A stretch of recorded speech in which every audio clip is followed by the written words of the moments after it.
और जाते सो जाते कोई पति को जहर खवा के चली जाती, कोई फांसी पर लटकवा के चली जाती, कोई कछु करती, कोई। अच्छा आप झूठी तो नहीं कह रहे भैया, ऐसी खबरें आती रहती रोज रोज। हाँ तो ये जमाना चल रहा है। और आज के जमाने में नारी को प्रेम पति से तो वही तक है। पहले के जमाने की माताएं अपने पति को छोड़ करके कभी किसी पराई पुरुष का स्मरण नहीं करती थी भैया तुम्हारे जमाने में। आज के जमाने में तो मॉडल ही जमाना है। पहले की माताएं अगर झोपड़ी होती थी उसमें भी गुजारा कर लेती थी, पति के साथ में अगर नमक रोटी खाने के लिए मिल जाए वो भी खाने को तैयार हो जाती थी। आज के जमाने में तो पति जो रेस्टोरेंट न निभाया जाए तो प्यार हो जाए। सही बता रहे हैं आपको, पति जो रेस्टोरेंट न लिवाया जाए, बढ़िया बढ़िया शॉपिंग न करावे तो जो पति से प्यार ही नहीं करती। और रेस्टोरेंट लिवाया जाए, शॉपिंग पे लिवाया जाए और खूब इनके मन की करे तो जो पड़ोसी तो कहीं मेरो पति बहुत प्यार और मोह बहुत प्यार करते। हाँ मेरे जैसे पति को मिली ही नहीं है दुनिया में। और जातना पति रेस्टोरेंट पर न लिवाई होता ना का कहती तेरो पति नीकू है, मेरो तुम्हें को लिवाई नहीं।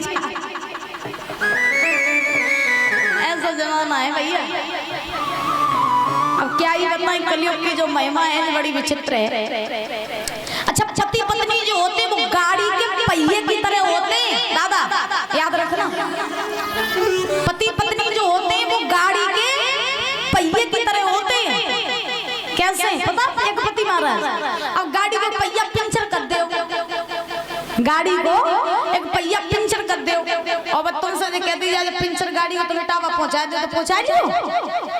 पिंचर वही गाड़ी उठावा पहुंचा लियो, नहीं पहुंचा पाए कैसे?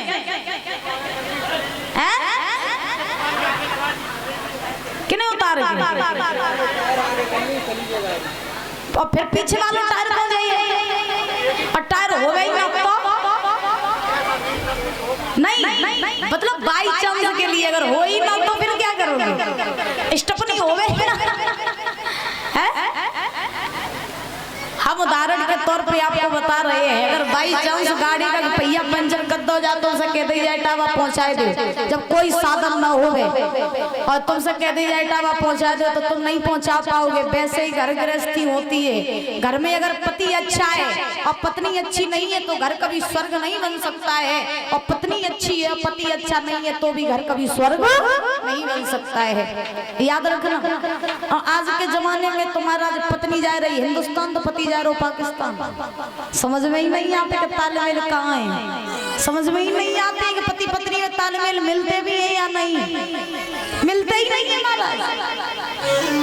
क्यों नहीं मिलते हैं? क्योंकि दादा आपने देखा हो पहले की माताएं पति के दुख सुख में साथ खड़ी रहती थी। पहले की माताएं पति के दुख सुख में साथ खड़ी रहती थी। पति के ऊपर अगर थोड़ी सी भी आंच आ जाती थी तो पत्नी अपने ऊपर लेने के लिए तैयार हो जाती थी, क्योंकि पहले जितनी थी वो रिश्तों में परिचित की मर्यादा थी। पहले शादी ब्याह होते तो बेहू बड़े विधि विधान से होते, और आज के जमाने में तो काल चीज को विधि विधान रहो ही नहीं, रहो के नहीं रहो। पहले के जमाने में लड़का जब बारात लेके जात तो परिचित जी तुम्हारे जमाने में एक पति महाराज हाँ तो मैया कहाँ है, तुम्हें धर्मपत्नी कहाँ है, बैठी है। अच्छा तुम जब ब्याह करने गए हो तो संग में तुम पंडित जी लेकर गए थे?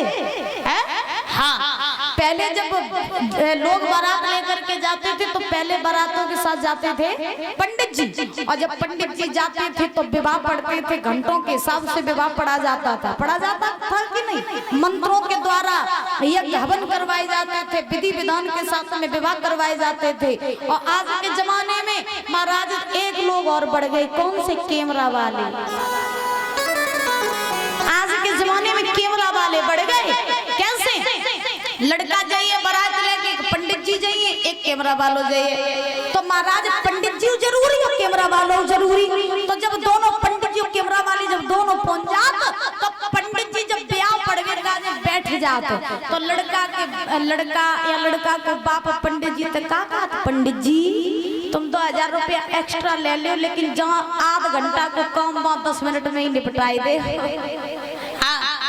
जहाँ आध घंटा का काम होने पर तुम 10 मिनट में ही निपटाई दो, जल्दी जल्दी ब्याह पढ़ो, जल्दी जल्दी मंत्र पढ़ो, हमारे पास टाइम नहीं। और कैमरा वाले ने कहा भैया चलो मेरे छोटे से वो बड़े ले तो चलो पूरे कैमरा में नहीं आए जे तो तुम रुपया नहीं दिए जब ध्यान रखिए काट के नहीं बात यानी जहां मंत्र पढ़ने की बारी आई वहां आपने 10 मिनट में ही निपटा दिया और जहां महाराज 10 मिनट का काम तो आप घंटों लगा रहे हो तो ये क्या है अगचाई की वजह से तो तालमेल नहीं मिलते।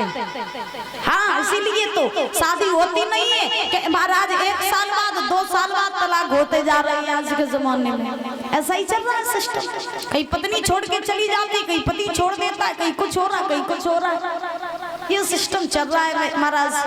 अब क्या ही बताएं, कलयुग है। अब जब कलयुग में जो लोग फैसला नहीं करेगा तो लो महाराज पूछो नहीं हो।